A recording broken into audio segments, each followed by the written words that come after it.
আরে প্লিজ আমাকে কেউ সাহায্য করো। তোমাকে আমি কিভাবে সাহায্য করবো? আমার মাথাও তো ফেসে আছে। তোমার মাথা কিভাবে ফেসে আছো? বের করে নাও। এই দেখো আমার মাথা যায় আর আসে, আমি তো একদমই ফেসে নাই। দেখলে আমি কিভাবে বের হলাম? আমার ফোনটা ওখানে পড়ে গেছে, ওটা উঠাতে আমাকে সাহায্য করো। ঠিক আছে, আমি তোমার ফোন এখনই দিতেছি। আমার মাথাটা বের করতে সাহায্য করো। তুমি আমাকে তোমার হোয়াটসঅ্যাপ নাম্বারটা দাও, তাহলে আমি তোমাকে সাহায্য করব।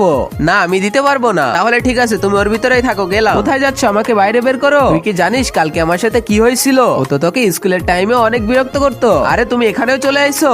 তুমি আমার পিছু কেন করতেছো? তুমি তো জানো আমি তোমার থেকে অনেক বড়। আমি যখন কলেজে পড়তাম তুমি তখন স্কুলে পড়তে। এই জিনি জিনি, তুমি কোথায় যাচ্ছ? আমাদের সাথে একটু সময় কাটাও। আমি থাকতে এর গায়ে কেউ হাত দিতে পারবে না। এখন পালা এখন এখান থেকে, না গেলে কিন্তু তোর খবর আছে। তুই তো এখনো বাচ্চা, তুই আমাকে কিভাবে মারবি? এই সরি, আমাকে মাফ করে দে, আমি আর এখানে আসবো না।